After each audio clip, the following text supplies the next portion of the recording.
The rain lashed against the penthouse windows, a brutal, monotonous rhythm that mirrored the man inside. Jerome Carter, CEO of Solaris Dynamics, sat at the head of a gleaming obsidian conference table.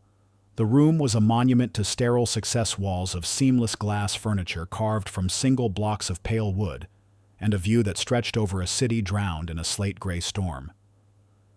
He wasn't looking at the view. His focus was locked on the pale faces of the board members opposite him, their anxious eyes darting between his expressionless face and the legal documents on the table. The offer is non-negotiable. Jerome's voice was a low, steady hum, devoid of any warmth. It wasn't a human sound, but the product of a well-oiled machine. 45% equity. The management team will be replaced within 2 quarters. A man with a thinning hairline and a twitch in his right eye cleared his throat. Mr. Carter, with all due respect, that's a hostile takeover. We are talking about merging 2 of the largest tech firms in the world. We need to consider the human element, the synergy. Jerome's gaze shifted, landing on the man with the precision of a laser. A coldness settled over the room. Synergy is a buzzword for inefficiency. I'm not interested in managing emotions. I'm interested in assets. Your firm has become a bloated, sentimental relic. It needs a surgical solution, not a hug. The board members shifted uncomfortably, their objections dying unspoken. Jerome had built his empire on this exact principle: ruthless logic, zero sentiment. His childhood had been a masterclass in survival, a harsh proving ground where every choice had a tangible cost.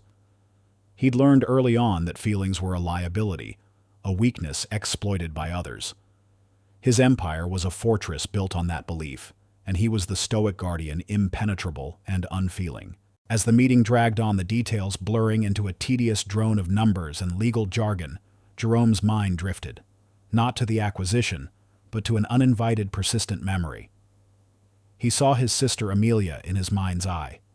Her face was soft, her eyes warm with a kind of light he had always found perplexing, even frustrating. Amelia, the antithesis of everything he stood for. She had dedicated her life to philanthropy, to the human element, and had died in a car crash 3 years ago while driving to a charity event. Her death had been a shock, not a tragedy to him. It was a logistical problem to be managed. He had inherited her estate, a messy tangle of charitable foundations and nonprofit projects. He had delegated the entire mess to his legal team, a final cold act of detachment. Now it seemed the past was demanding his attention. The sharp ring of his private phone cut through the stale air of the meeting room. It was an old, secure line known only to a handful of people. Jerome's assistant, a woman named Lena, who possessed the same ruthless efficiency as he did, raised an eyebrow in silent protest. He ignored her and answered, "Jerome Carter." The voice on the other end belonged to his chief legal counsel, a man named Marcus Thorne. Marcus sounded strained, his usual calm demeanor gone. "Sir, I apologize for the interruption. It's about your sister's estate, specifically the final will. I thought we had this handled, Marcus. Whatever paperwork is left, sign it and be done." "It's not that simple, sir. There's a codicil, a final request." Amelia's last act was to place a condition on her most valuable asset, the Carter Family Foundation. She wanted to ensure its mission was honored. But to release the funds, you have to personally resolve what she called the 7th Street Bridge Project. A muscle in Jerome's jaw twitched. The what? It was a small personal project of hers. A makeshift shelter under a bridge. The legal wording is very specific. You must go there, assess the situation, and provide a solution that she would deem satisfactory. The funds, $500 million, are locked until you do. Jerome hung up without another word. The board members watched him, terrified and silent. He stood up, his gaze sweeping over them, dismissing them with a single cold glance. "The meeting is over. I'll be out of the office for the remainder of the day. Lena, a car. Now." Hours later, the rain had softened to a drizzle, a fine mist hanging over the city. Jerome's black sedan pulled up to a curb under the rumbling concrete overpass of 7th Street. The air here was thick with the smell of damp earth exhaust fumes and human desperation. This was not his world. This was the underbelly, the place people like him built their gleaming towers to ignore. He stepped out his custom suit and polished shoes, an absurd anachronism against the grime and discarded cardboard. A few figures huddled under plastic tarps watching him with wary, hollow eyes. He felt a flicker of something in his chest, not sympathy, but an annoyance. This was a place of disorder, a problem without a clear logical solution. He had to be here for Amelia, for the inheritance. It was a transaction, nothing more. A man from the foundation met him, a nervous young man clutching a tablet. "Mr. Carter, this is the place. We have the security footage from a camera a volunteer set up years ago. Amelia had a habit of documenting everything." He gestured to a large dusty screen set up in the back of a van. The feed was grainy, flickering. It showed a small makeshift shelter area. Amelia's notes say this family was a symbol of her mission. She called them the last threads of a tapestry. She was here to help them the night of the accident. The young man's voice trailed off. Jerome scoffed internally. Sentimental nonsense. He just wanted to find the people, write a check, and be done with it. "Show me the footage," he ordered. The young man fumbled with the tablet. "It's a specific clip. It's from a couple of years ago." Amelia said it was the moment that changed everything for her. The screen flickered, the image focusing on a small, dark figure. It was a girl, maybe 7 or 8, standing near a cardboard box. She was holding a small, crumpled drawing. She looked up at the camera, her face smeared with dirt, her eyes wide and full of a kind of quiet sadness that was almost unnerving.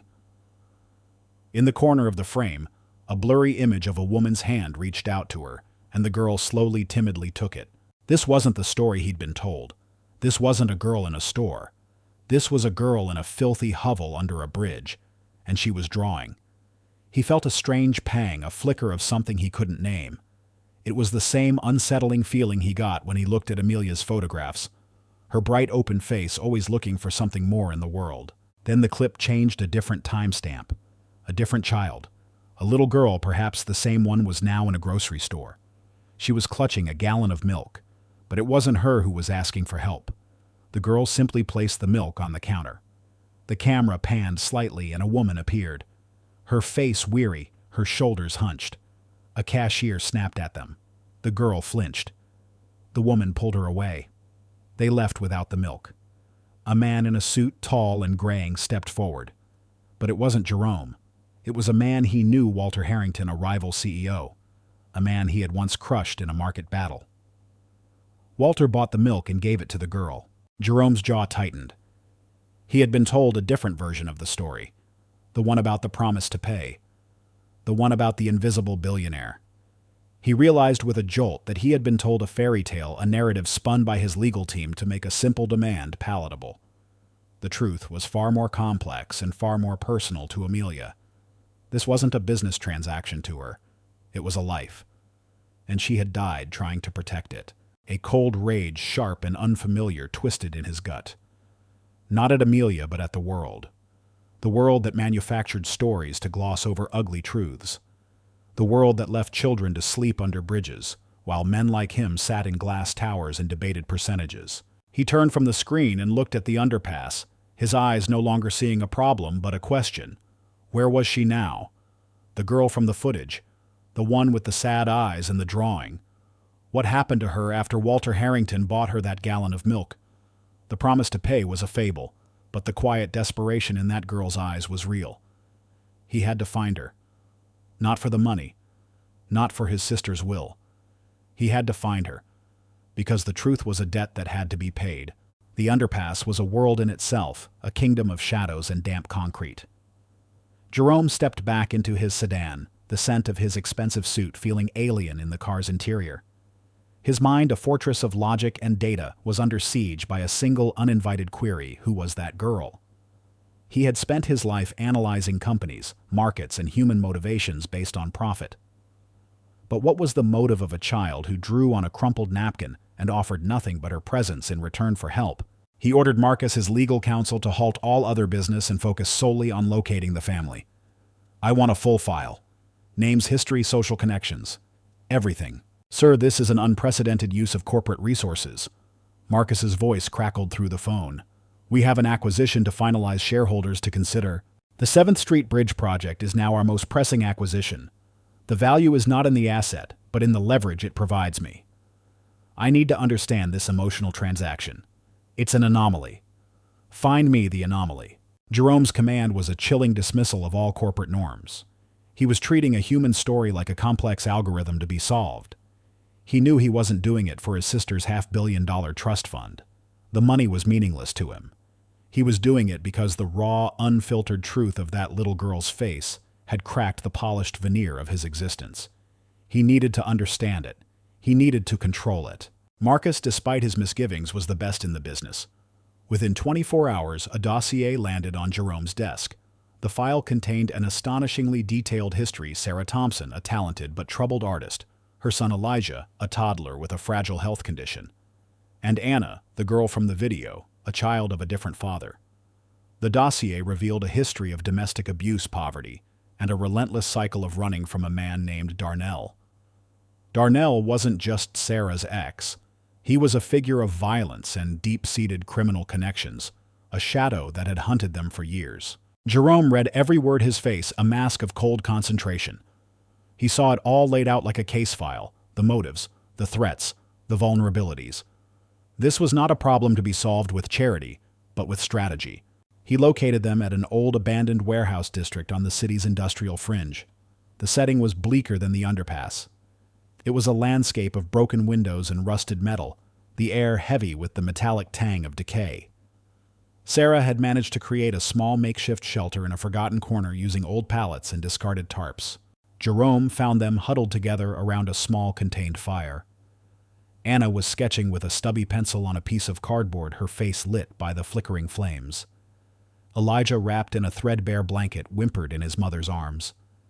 Sarah's eyes, once a symbol of defiant exhaustion in the grainy footage, now held a deep-seated weariness. She was an artist who had traded her canvases for survival. Jerome's presence was a shock, a sudden, incongruous intrusion. He stood tall and unyielding, a predator in a world of prey. Sarah's eyes, sharp and wary, locked onto him. She recognized him from the news, from the headlines. She knew who he was and what he represented, a world of cold calculation she had spent her life trying to escape. He didn't offer a platitude or a kind word. Instead, he presented his solution with the brutal efficiency of a business proposal. "I have a proposition, Miss Thompson," he said, his voice flat. "I can provide you with a 2-bedroom apartment in a secure building, a monthly stipend, and access to health care for your son. The terms are simple. You accept the help, you sign a confidentiality agreement, and my obligation under a charitable trust is fulfilled. It's a clean, efficient solution for both of us." Sarah did not flinch. She stared at him, her gaze unwavering. Her eyes, filled with a mix of fury and contempt, cut through his carefully constructed emotional wall. "You're not offering help," she said, her voice a low, gravelly whisper that held the weight of 1,000 hardships. "You're offering to buy us, to purchase your conscience and get a tax write-off in the process. We are not a business transaction, Mr. Carter. We are human beings." Anna looked up from her drawing, her eyes wide and curious. Elijah stirred his tiny fingers, clutching at his mother's worn shirt. "I don't need your pity or your money."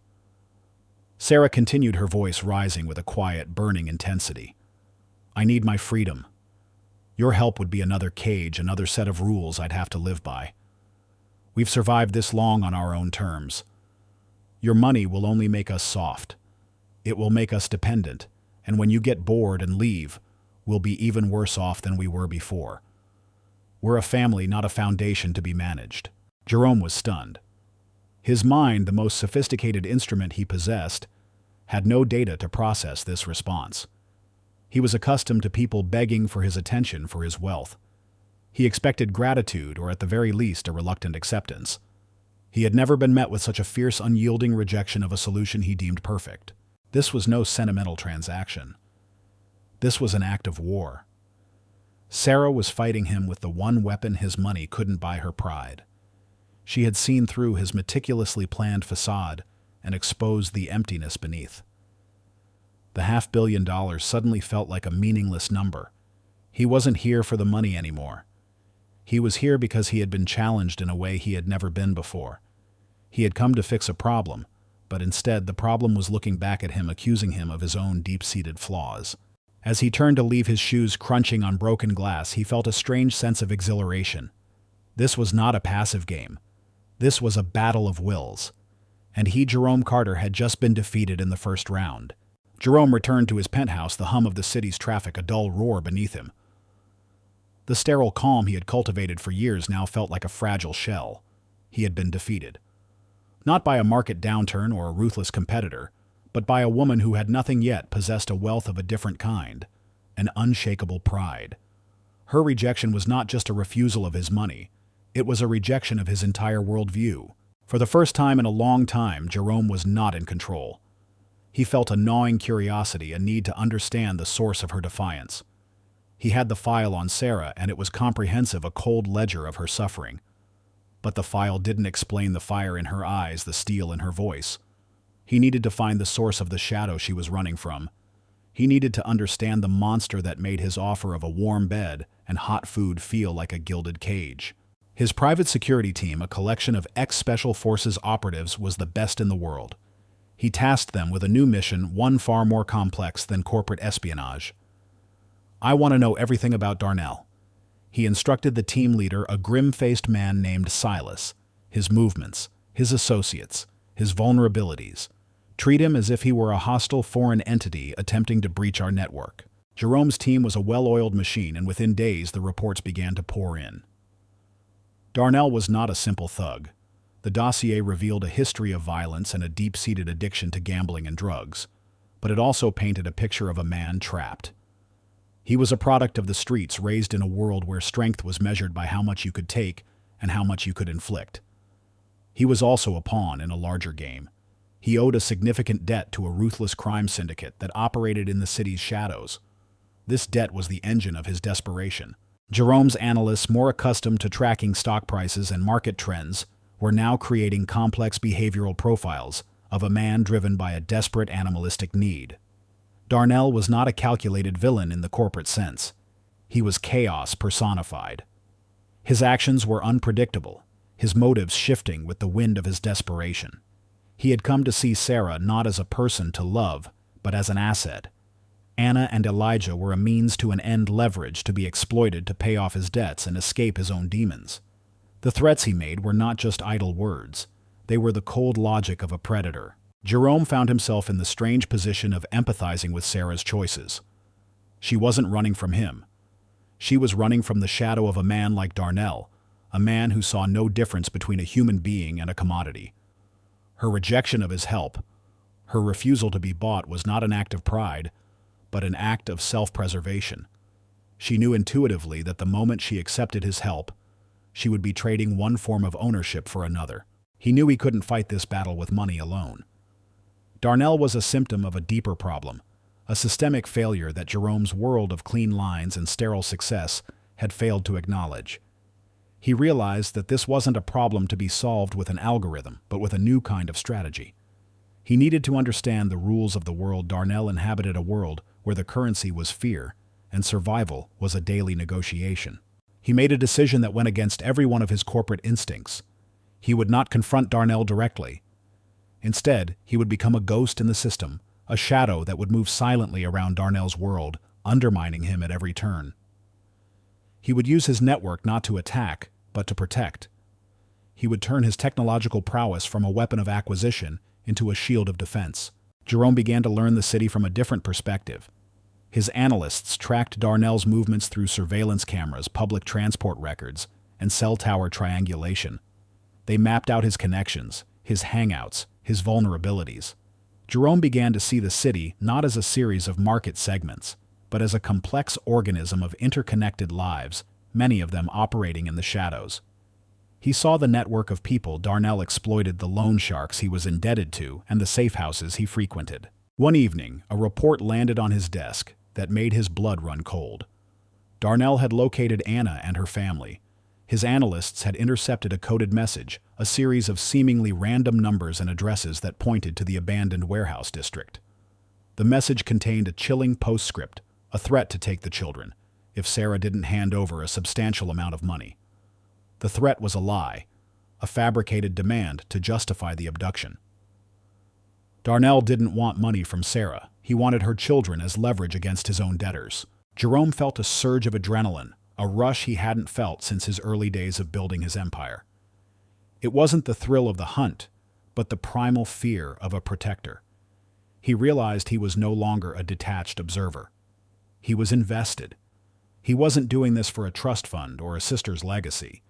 He was doing this for a little girl who drew on a piece of cardboard and a mother who fought like a wounded lioness. He picked up his phone and called Lena. "Cancel all my appointments. Secure the penthouse. No one gets in. No one gets out."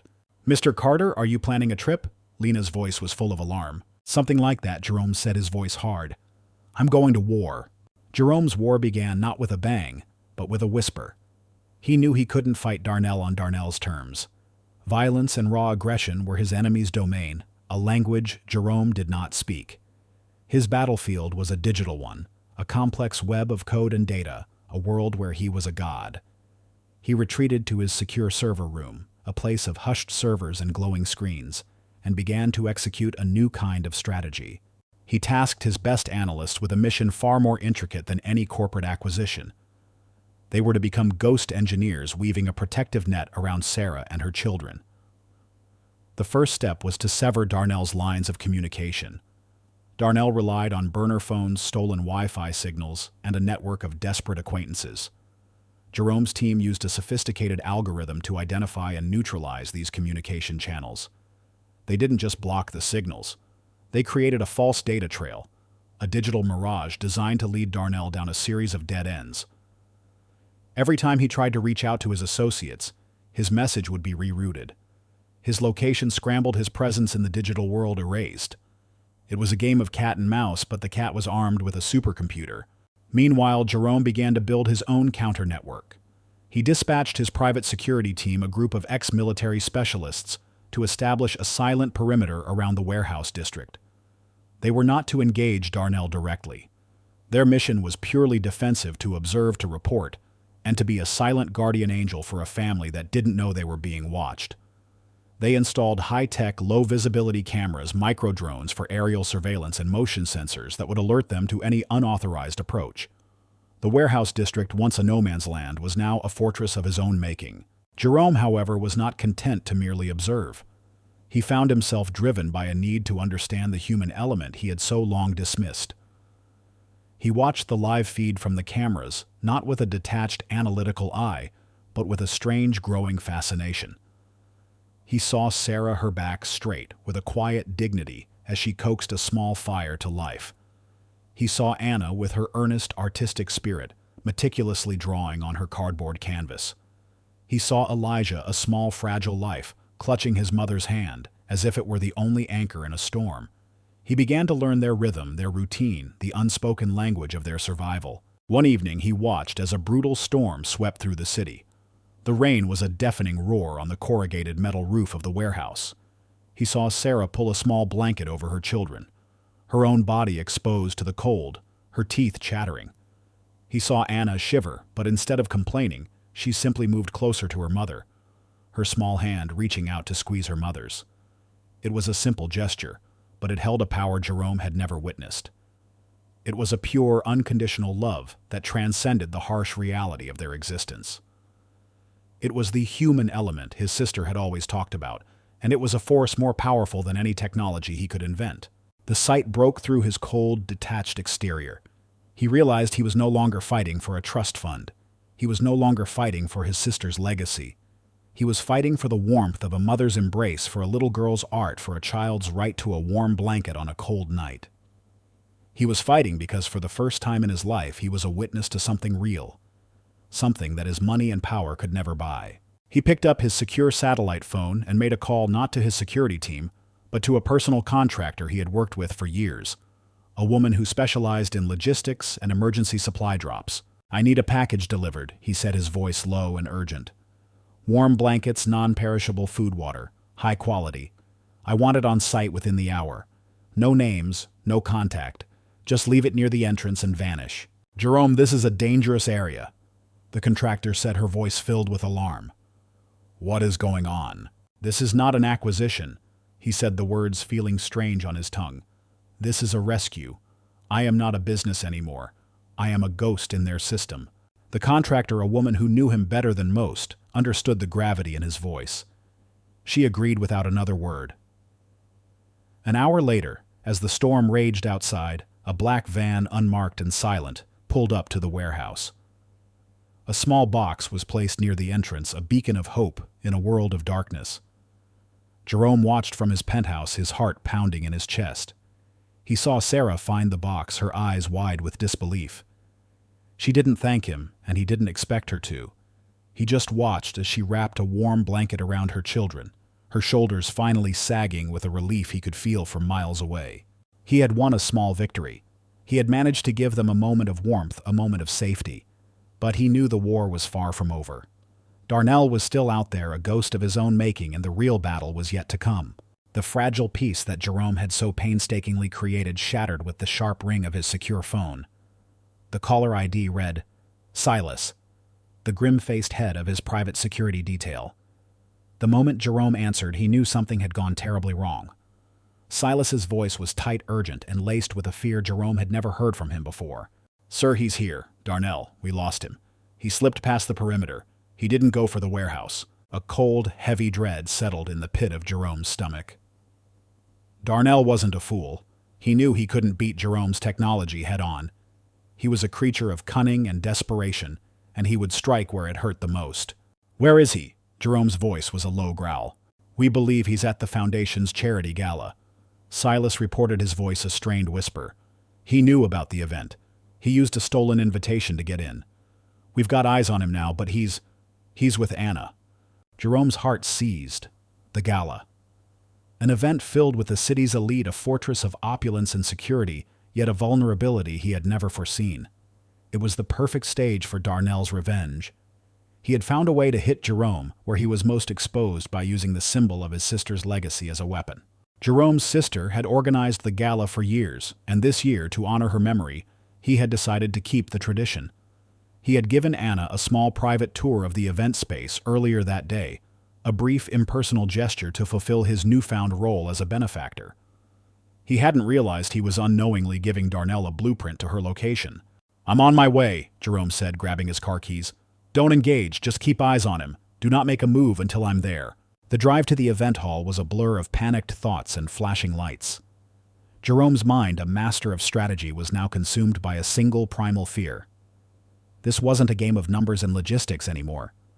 This was a battle for a little girl's life, a battle he had to win. He arrived at the gala, the flashing strobes and thumping music a jarring contrast to the tension in his soul. The event hall was a masterpiece of modern architecture, a gleaming glass and steel tower that rose above the city. Inside, the city's wealthiest mingled in a haze of expensive perfumes and polite conversation. Jerome, with his tousled hair and sweat-slicked brow, was a jarring intrusion. He saw Silas immediately, a grim-faced shadow in the corner of the room. A single, almost imperceptible nod from Silas was all the confirmation he needed. Darnell was here, and he had Anna. Jerome navigated through the crowd, his eyes scanning for a familiar face. He found them on a balcony overlooking the city skyline. Darnell, a ghost in a stolen tuxedo, stood with his hand on Anna's shoulder. She was holding a small, delicate pastry, her eyes wide and confused. She wasn't crying. She wasn't screaming. She was just still. It was her stillness that was most terrifying. She had seen too much, endured too much. She was a child who had learned to freeze in the face of danger. Jerome's blood ran cold. He knew he had to be careful. Darnell was a cornered animal, and Anna was his shield. He approached slowly, his face, a mask of practiced calm, his corporate persona, a fragile shield against the storm raging within him. Darnell. Jerome's voice was low and steady, a whisper that carried the weight of a thunderclap. Darnell turned a chilling smirk on his face. Jerome Carter, the big hero. It was always a matter of time before our worlds collided. He tightened his grip on Anna's shoulder. Let her go, Jerome said, his gaze fixed on Anna's face. Oh, but she's my bargaining chip, isn't she? Darnell's voice was a low sneer. You have everything. I have nothing. But I have a feeling that this little girl is the one thing you can't live without. The one thing your money can't buy. Jerome's mind raced.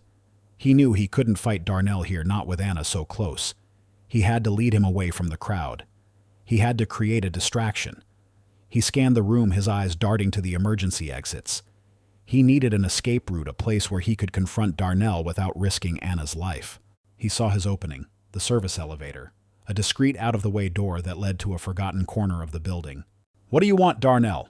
Jerome said, his voice laced with a deceptive calm. "You want money? You want revenge? We can talk about it. Let's go somewhere private."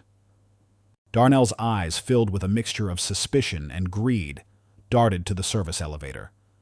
He knew he was outmatched. He knew he couldn't win a fight against Jerome's resources. But he saw an opportunity to gain the upper hand. He saw a chance to escape with a valuable asset in his hand. He pushed Anna in front of him, using her as a human shield. "After you," he snarled. Jerome stepped into the elevator, his heart pounding in his chest. Darnell followed, his eyes fixed on Jerome's every move.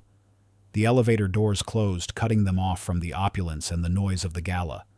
The silence in the small space was deafening, broken only by the hum of the elevator and the soft, terrified breathing of a little girl caught in the middle of a war she didn't understand. Jerome knew that this was it. This was the moment of truth. He was alone, without his security team, without his technology, without his money. He was just a man fighting for a little girl he barely knew. And as the elevator ascended to the service floor, he realized with a strange, fierce clarity that he wouldn't have it any other way. The elevator doors opened with a soft chime, a sound so absurdly polite it felt like a cruel joke. Darnell, still holding Anna, shoved her out onto the service floor. The space was a maze of steel pipes, exposed wires, and industrial fans humming with a low, malevolent energy. It smelled of ozone and dust, a far cry from the glittering opulence of the gala. "This is where it ends." Carter Darnell snarled, his eyes wild with a mixture of fear and rage. "You think your money makes you untouchable? You're just a man in a suit." Jerome's mind was a maelstrom of thoughts and instincts. Every fiber of his being screamed to protect the child. He knew Darnell wasn't just a physical threat. He was a psychological one. He wanted to break Jerome to prove that his wealth was meaningless in a world where muscle and desperation ruled. "This isn't about money," Jerome said, his voice surprisingly calm. He was no longer the CEO. He was just a man. "This is about a little girl who draws on cardboard and a mother who fights to keep her kids alive. You don't want to hurt her, Darnell. You want to hurt me." Darnell's face contorted in a sneer. "You think you know me? You think you know anything about this world? I've been fighting my whole life, not for a bonus, but for a meal. She's my ticket out. She's my leverage." As Darnell spoke, Jerome's eyes darted around the room, assessing the terrain. He saw a pile of discarded crates, a fire extinguisher on the wall, and a service cart laden with cleaning supplies. He was a master of strategy, and this was his moment to prove it. He took a step forward, his hands held up in a placating gesture. "You're not going to get out of this, Darnell. My team is on their way. The entire building is locked down. You can't escape." Darnell laughed, a sharp, bitter sound. "You think you can stop me? You're not a fighter. You're a suit."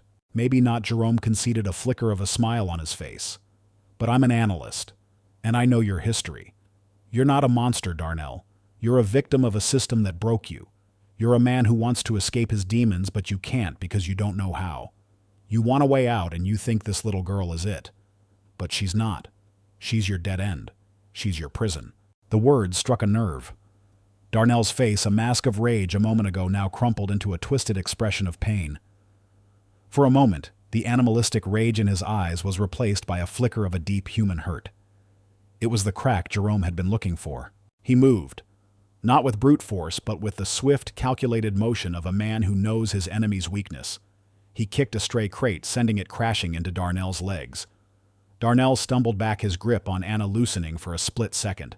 It was all Jerome needed. He lunged forward, grabbing Anna and pulling her into his arms. He didn't use force. He didn't engage in a fistfight. He used his knowledge, his understanding of Darnell's pain. He had broken Darnell's will before he had even laid a hand on him. Darnell, now a defeated figure, fell to his knees, his face buried in his hands. He was no longer a predator. He was just a man, broken and lost. Jerome held Anna tightly, his body a shield against the world. She was trembling, her small body shaking with a terror that ran bone deep. "It's okay," he whispered into her hair. "It's over. You're safe." The sound of footsteps echoed in the hallway. Silas and his team, their faces a mixture of relief and professional calm, appeared around the corner. They moved swiftly, a silent, efficient unit, and within moments Darnell was in cuffs. Jerome, still holding Anna, felt a wave of exhaustion wash over him. He had won the battle, but the war was far from over. Anna was safe, but Sarah was still out there, her heart filled with fear and worry. He needed to get them to a place where they could begin to heal. He carried Anna to his car, his mind a jumble of thoughts and emotions. He had never held a child before. He had never felt the weight of such a precious life in his arms. It was a terrifying, humbling experience. As he drove to his penthouse, his mind was no longer focused on corporate acquisitions or hostile takeovers. It was focused on a simple, singular mission to bring a family home. Back at his penthouse, Jerome found a way to contact Sarah through one of the foundation's outreach workers. She arrived, her face a mask of exhaustion and terror. When she saw Anna, her face crumpled into a mess of tears and relief. The reunion was a scene of raw, unfiltered emotion, something Jerome had spent his entire life avoiding. As Sarah held Anna, her shoulders shaking with silent sobs, Jerome stood in the background, a silent, awkward observer. He felt a deep sense of satisfaction, a feeling more profound than any business deal he had ever closed. He had done the right thing. He had saved them. The next morning, as a tentative peace settled over the penthouse, a call came for Sarah. It was from a social worker who had been working on a complex missing persons case for years. The social worker had a lead on a woman matching Sarah's mother's description. The lead was a long shot, a faint echo of a past that had long been buried. Sarah, her voice a fragile whisper, gave the social worker the address of the nursing home. The journey to the nursing home was a silent, tense affair. Jerome and Sarah drove in his sedan, the car filled with an unspoken tension. Sarah's face was pale, her hands trembling. She had spent a lifetime believing her mother was dead. She had built her life on a foundation of loss and grief. The possibility that her mother was alive was a cruel joke, a betrayal of everything she had endured. They arrived at the nursing home, a sterile white building that smelled of antiseptic and forgotten dreams. Sarah's hands were shaking as she walked down the hallway, her heart a frantic drumbeat in her chest. They found her in a small, sterile room, a fragile woman with faded eyes and a blank expression. She was no longer the fierce, loving woman Sarah remembered. She was a ghost, a remnant of a person who had once been. Sarah looked at her mother, her face a mixture of hope and despair. "Mama," she whispered, her voice a fragile plea. The woman did not respond. Her eyes were blank, unfocused. She was there, but she was not there. Jerome watched as Sarah's heart, a fragile thing he had just helped to rebuild, shattered into 1,000 pieces. He knew with a certainty that chilled him to the bone that this was not an ending. This was a new beginning, a new chapter in a war he had just begun to understand. The journey back from the nursing home was shrouded in a heavy silence, a tangible weight that filled the car. Sarah sat with her hands clasped tightly in her lap, her face a pale mask of sorrow. The woman in the nursing home had been her mother, but she was also a stranger. The person who had once been a source of strength and comfort was now a blank slate, her memories a tangled web of forgotten dreams. Jerome, a man who had built his life on a foundation of logic and control, found himself in a world where neither of those things mattered. He had no algorithm for grief, no strategy for healing. He was just a man sitting beside a woman whose heart had been broken all over again. He drove to his penthouse, his mind racing. He knew he couldn't just give Sarah money. He couldn't just find her a place to live. Her wounds were too deep, her pain too profound. He had to do something that transcended his world of business and profit. He had to do something human. He reached out to a team of top neuroscientists and doctors, a group of specialists he had funded for years, but had never met in person. He tasked them with a new project, a full neurological assessment of Sarah's mother, an analysis of her condition, and a personalized plan for her care. This wasn't a business transaction. It was a mission. He would use every resource at his disposal, every connection he had to bring a glimmer of light back into the woman's eyes. He also had to face his own ghosts. The sight of Sarah's broken heart had brought him face to face with his own grief, the grief he had buried 3 years ago when his sister Amelia had died. He had always seen her death as a logistical problem, a finality to be managed. But as he watched Sarah mourn a living ghost, he realized that he had never truly grieved. He had never allowed himself to feel the pain of losing the one person who had seen him not as a ruthless CEO, but as a boy who needed to be loved. That night, for the first time in years, he walked into Amelia's old art studio, a space he had sealed off after her death. The air was thick with the smell of paint and turpentine, a scent that was both familiar and foreign. Canvases lined the walls filled with vibrant colors and bold brushstrokes. He saw her world a world of life and light, and he felt a sharp, aching loneliness that was almost unbearable. He had built a fortress of money and power to protect himself from the world, but he had left the one person who could have saved him from himself outside. He sat in the middle of the room surrounded by her art, and for the first time he allowed himself to cry. The tears were not of sorrow, but of a deep, profound regret. He had been so focused on conquering the world that he had lost the one person who had always been on his side. He had lived his life in a world of black and white, but Amelia's world was filled with 1,000 shades of color, and he had finally tragically understood. The next morning he felt a strange sense of clarity. He was no longer a man on a mission to fulfill a will. He was a man on a journey to heal. He found Sarah in the kitchen, her eyes red-rimmed and swollen from a night of crying. She was making a simple pot of coffee, her hands trembling as she measured the grounds. He walked over to her, his movements slow and deliberate. "Sarah," he said, his voice a low, gravelly whisper, "I have a proposition. We're going to get your mother the best care in the world. We're going to find a way to bring her back to us, but we're going to do it together, not as a business transaction, but as two people who have lost something and are trying to find it again." Sarah looked at him, her eyes filled with a mixture of suspicion and a fragile hope. She had spent her life believing that no one would ever truly stand by her side. But as she looked at Jerome, she saw a man who was no longer a stranger.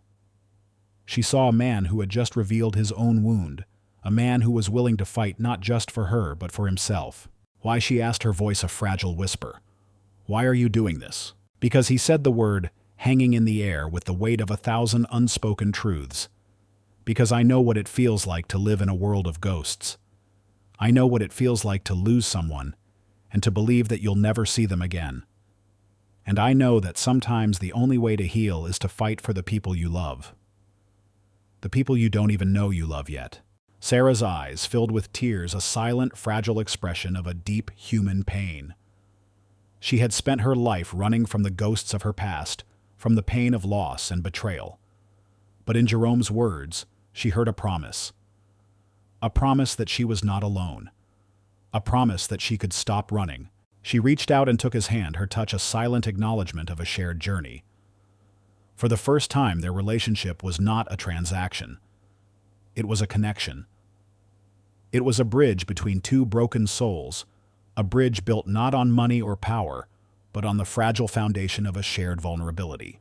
Jerome's fortress of cold logic had been breached. His world of sterile success had been invaded by a world of human emotion. He was a man who had always been in control, but now, for the first time, he was a man who was truly alive. And he knew with a certainty that was both terrifying and exhilarating that he wouldn't have it any other way.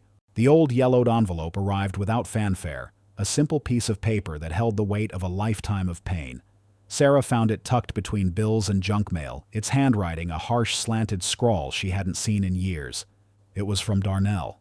He was in prison, a ghost from her past, and he was writing to her. Her hands trembled as she tore it open. She expected threats, bitterness, a final lashing out from a man who had tried to destroy her life. Instead, she found a letter filled with a raw, painful honesty. He didn't ask for forgiveness. He didn't make excuses. He simply told her the truth. He was in a rehabilitation program, he was sober, and he was trying to become a man worthy of the children he had abandoned. He said he had seen the footage from the gala, seen the way Jerome had fought for her and Anna, and realized that he had been fighting the wrong battles his entire life. He was not a monster, he wrote, but a man who had chosen to be one. And now he was choosing to be something else. Sarah's mind, a fragile thing she had just begun to rebuild, was thrown into chaos. She had spent years running from Darnell, building a fortress of emotional walls to protect herself and her children. The possibility of him changing, of him seeking redemption, was an unimaginable betrayal of the past. It was an impossible choice. How could she forgive a man who had caused her so much pain? How could she open her heart to a man who had shattered her life? She showed the letter to Jerome, her face a mixture of anger and confusion. "He's not a monster. she said, her voice shaking. He's a man who's been broken, but I don't know if I can forgive him. Jerome, a man who had always been a master of strategy, found himself with no answers. He had his own ghosts, his own grief to contend with. He knew that this was a journey Sarah had to take on her own. He couldn't fight this battle for her. He could only stand by her side and support her in her choice. You don't have to forgive him, he said, his voice a low, steady whisper. You don't owe him anything. This is about you. This is about your healing. You have to decide what you need to do to find your peace. Sarah spent the next few days in a fog of memories. She remembered the man she had once loved, the man who had been her everything.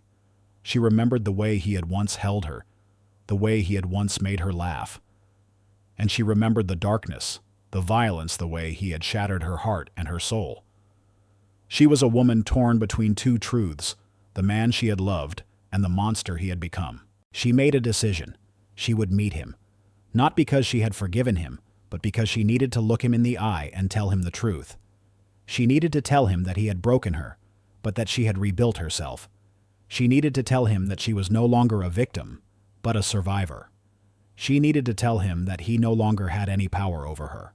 Jerome, a man who had built his life on a foundation of control, found himself in a place he had never been before, a place of profound vulnerability.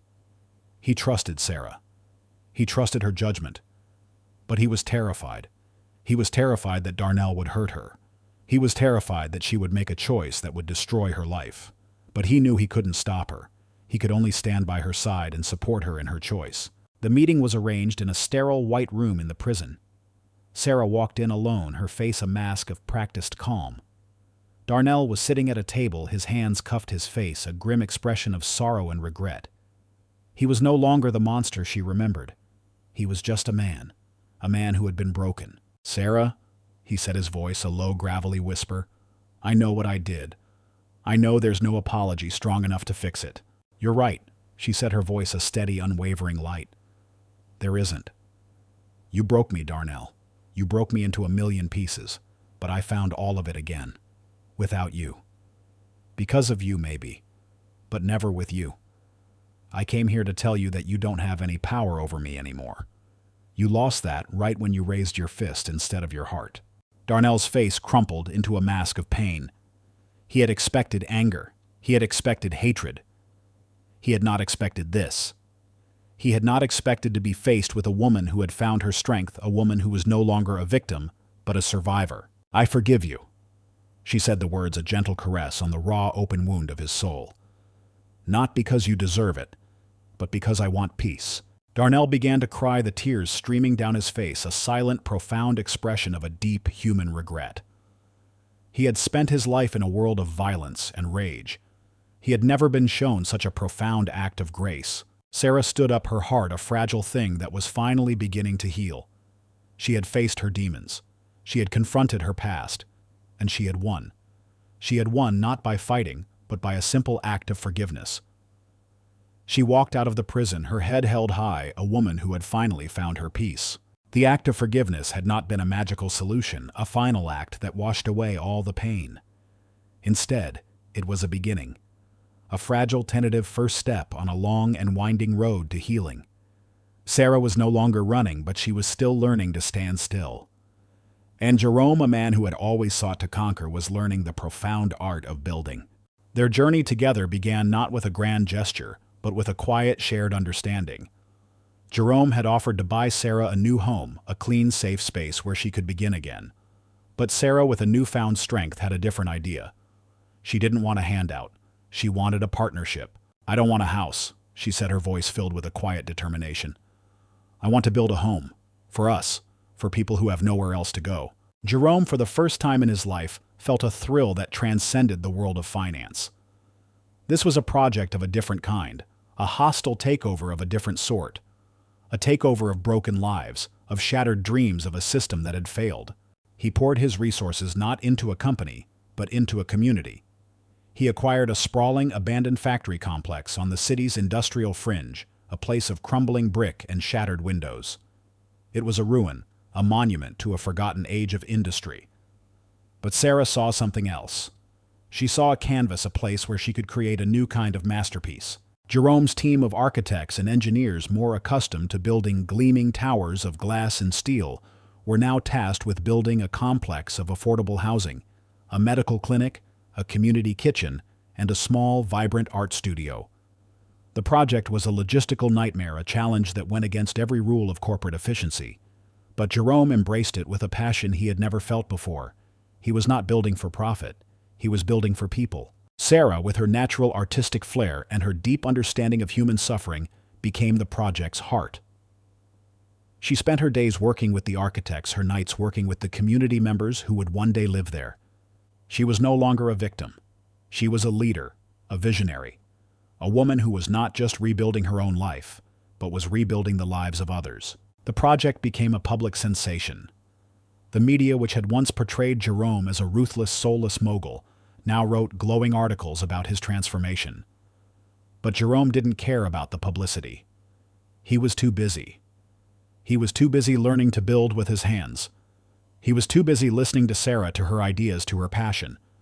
He was too busy learning to live in her world. Their relationship deepened in the quiet moments between the chaos. They would sit together late at night, a blueprint spread out on the table, their hands tracing the lines of a future they were building together. They talked about their pasts, their fears, their hopes. They were two broken people who had found a way to heal by helping others. One night, as they sat in the empty shell of the factory, a soft moonlight streaming through the shattered windows, Jerome turned to Sarah, a question in his eyes. "Why did you believe me?" he asked, his voice a low, gravelly whisper. "When I first came to you, you had every reason to turn me away. You had every reason to believe that I was just another man with an agenda." Sarah smiled, a slow, gentle curve of her lips. "Because you didn't offer to fix me," she said, her voice a quiet, unwavering light. "You offered to help me fix myself. You didn't offer to take away my pain. You offered to stand beside me while I healed. You were a man who had everything, but you were willing to learn from a woman who had nothing, and that Jerome is a kind of wealth that money can't buy." Jerome looked at her, his heart a fragile thing that was finally beginning to understand the true meaning of the word enough. He had spent his life chasing more, chasing power, chasing wealth. But as he looked at Sarah, at the woman who had taught him to feel, at the woman who had taught him to build, he realized that he had already found everything he had ever needed. The community center opened a year later, a vibrant, bustling hub of life and light. The once empty factory was now filled with the sound of laughter, of children playing, of people building a new future. It was a monument to a different kind of success, a monument to a different kind of wealth. And in the middle of it all stood Sarah and Jerome, two architects of a new kind of world. The community center, once a forgotten factory, was now a monument to resilience. The air, once thick with the smell of rust and decay, now hummed with the sound of laughter and the aroma of baking bread from the community kitchen.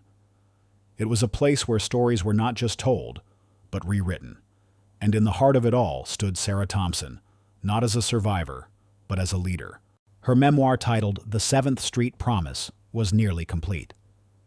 She wrote every night in her small office at the center, the glow of the desk lamp illuminating a journey that had taken her from the darkness of a bridge to the light of a new beginning.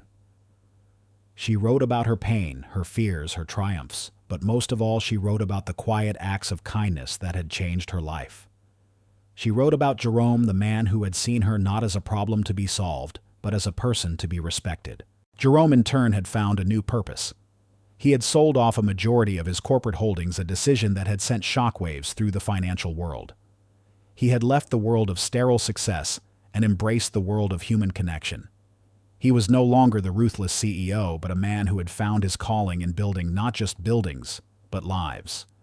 He spent his days at the center, a silent, humble figure helping with everything from leaky pipes to community outreach. One evening, as Sarah put the finishing touches on her final chapter, a small boy came into her office. He was a new resident at the center, a timid child with wide, scared eyes. He was clutching a crumpled piece of paper, a drawing of a small boy and a woman standing under a bridge. He looked at Sarah, his eyes filled with a desperate, silent plea. Sarah's heart, a thing that had finally begun to heal, ached for the boy. She knew his story. She knew his pain. She looked at the drawing, and in the lines and shadows, she saw a reflection of her own past. She saw the girl who had once drawn on cardboard, the girl who had once believed that she was invisible. She knelt down, her voice a low, gentle whisper. "You're not alone," she said. "Your story isn't over. It's just beginning." The boy's eyes filled with tears, a fragile, beautiful expression of a deep human pain. He had finally found a place where he was seen. He had finally found a person who understood. Later that evening, as the sun set over the city, casting a warm, golden glow over the community center, Jerome found Sarah on the rooftop garden. The garden, a project of her own making, was a vibrant oasis of life and color. It was a monument to her resilience, a symbol of her journey. She was standing at the edge, her gaze fixed on the city below. The city that had once been a source of fear and despair was now a source of hope. "The book is finished," she said, her voice filled with a quiet, profound sense of accomplishment. Jerome walked over to her, his hand reaching out to take hers. "You did it?" he said, his voice filled with a quiet reverence. "We did it," she corrected, her eyes a shining beacon of a newfound peace. They stood there in silence for a long time, two broken souls who had found a way to heal by helping others. They were not a fairy tale ending. Their love was not a grand gesture. It was a quiet, profound understanding. It was a shared journey. It was a home they had built together, a home not just for them, but for a community of people who had been forgotten by the world. The final pages of Sarah's book were not about her. They were about the community center, about the people who had found their way there, about the stories that had been rewritten, and the lives that had been saved. She wrote about the boy who had come to her with a drawing, the man who had traded his fortune for a purpose, and the woman who had learned to forgive. She wrote about the true meaning of wealth, a wealth of heart, of soul, of spirit. Her book, a testament to her journey, became a bestseller. It was not just a story of survival, but a story of hope. And in the final pages, she wrote a simple, profound truth. The greatest wealth is not in the fortune you accumulate, but in the kindness you show. It is not in the power you wield, but in the love you share. It is in the lives you touch and the hearts you heal. The story of Sarah teaches us that true healing begins when we reclaim our voice. It reminds us that survival is not the end of the journey, but the beginning of transformation. Through pain, resilience, and the courage to speak her truth, Sarah shows that even the most broken pieces can be gathered and turned into a legacy of strength. Her journey is a testament to the quiet power of community forgiveness, without forgetting, and the profound truth that we are more than what happened to us. We are who we choose to become. Thank you for watching our story to the end. If this journey touched your heart, we'd be grateful if you could show your support by liking and subscribing to our channel.